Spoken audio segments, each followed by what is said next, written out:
Margaret had always thought aging meant slowing down. At 62, her knees ached, her back protested every morning, and the idea of joining a gym felt laughable. She'd watch her neighbors power walking past her house and feel a pang of envy mixed with resignation. Then she met Keiko. Keiko was 78 years old, visiting from Osaka to stay with her daughter who lived next door. Margaret first noticed her one evening through the window moving gracefully through what looked like a slow, deliberate dance in her bedroom. No workout clothes. No equipment. Just gentle, flowing movements in her nightdress before bed. "What are you doing?" Margaret asked one evening when Keiko invited her over for tea. Keiko smiled warmly. "Just my bedtime movements. I've done them for 40 years. Would you like to learn?" Margaret was skeptical but curious. "I'm not very flexible anymore."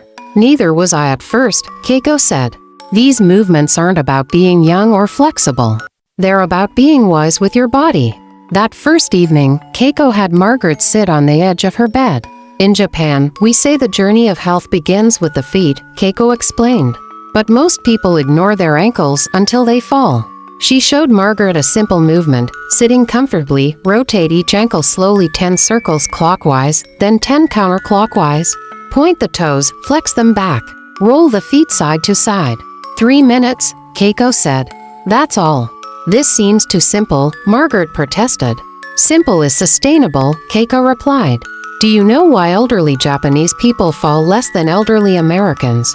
We prepare our bodies for sleep, and sleep prepares our bodies for life." Margaret tried it that night. The movements felt awkward at first, her ankles stiff and crackling.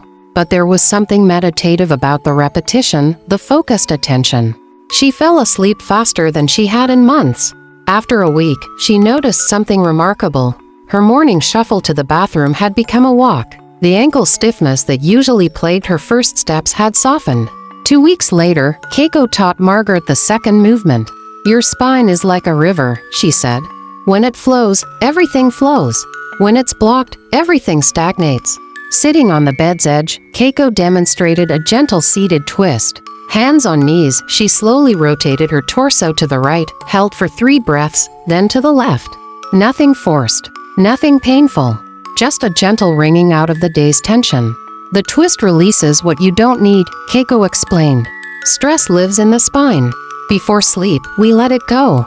Margaret added this to her routine: 3 minutes of ankle circles, 3 minutes of gentle spinal twists. 6 minutes total. She began to notice changes.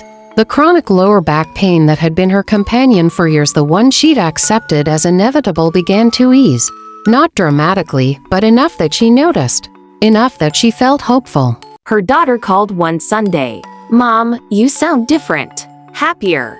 Margaret hadn't realized it, but she was. A month into their friendship, Keiko introduced the hip movements. "Western people sit too much," she observed gently. "The hips lock like rusty gates. In Japan, we say tight hips make a tight life."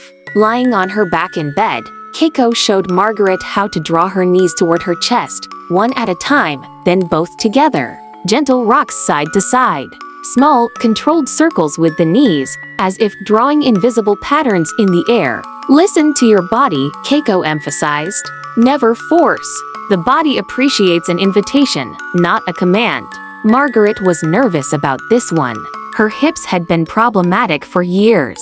But the movements were so gentle, so contained, that they felt safe. 3 minutes of hip movements joined her routine. 9 minutes total now. Within 2 weeks, something extraordinary happened. Margaret stood up from her favorite chair without using her arms to push herself up.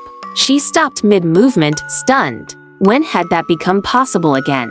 She sat back down and tried it again. Clean, smooth, effortless. She cried a little, alone in her living room, realizing how much independence she'd quietly mourned without acknowledging it. "You carry the world here," Keiko said one evening, touching Margaret's shoulders. "We all do, but we don't have to take it to bed with us." The shoulder movement was beautifully simple. Sitting or lying down, slowly roll the shoulders backward in large circles 10 times. Then forward 10 times. Raise them toward the ears. Hold, release. Pull the shoulder blades together gently. Hold, release. 3 minutes of kindness for the shoulders, Keiko said. They work all day. They deserve rest. Margaret had been experiencing tension headaches for years, usually worse in the morning. She'd tried pillows, medications, everything. Within a week of adding the shoulder movements, the headaches diminished. Within 2 weeks, they were rare. Her doctor was puzzled but pleased at her next checkup. Whatever you're doing, keep doing it. 12 minutes total now. Margaret performed her routine every night without fail, and it had become her favorite part of the day, a sacred appointment with herself. The final movement is the most important, Keiko said on a cool autumn evening. It connects everything. She taught Margaret diaphragmatic breathing while lying in bed, one hand on the chest, one on the belly. Breathe in slowly through the nose, letting the belly rise while the chest stays relatively still. Exhale slowly through the mouth, belly falling. 4 counts in, 6 counts out, Keiko instructed. Do this for 4 minutes. It tells your nervous system that you are safe, that you can rest. Keiko explained that in Japanese culture, they believe the breath carries not just oxygen but intention. Breathing this way before sleep cleanses the day and invites restoration. Margaret incorporated this final piece. 16 minutes total. Ankles, spine, hips, shoulders, breath. The transformation was profound. 3 months after meeting Keiko, Margaret's life had changed in ways she hadn't thought possible. She was sleeping through the night for the first time in a decade. Her chronic pains hadn't disappeared entirely, but they'd reduced by at least 70%. She was moving with confidence she hadn't felt in years. But the physical changes were only part of the story. The routine had given her something deeper, a sense of agency over her aging process. She wasn't passive anymore, wasn't just accepting decline. She was actively participating in her own well-being. Her children noticed. Her friends noticed. Her doctor noticed. What's your secret? Her walking group asked when she joined them for the first time. Margaret smiled, thinking of Keiko. Just 16 minutes before bed. No gym. Just gentle movements that honor where I am right now. Before Keiko returned to Japan, she and Margaret had one final tea together. Why don't more people know about these movements? Margaret asked. Keiko considered this. I think people look for complicated solutions. They think health requires suffering, that exercise must be hard to count. But the Japanese elders know, consistency beats intensity. Gentleness beats force. 16 minutes every night beats 2 hours at the gym once a month. She poured more tea.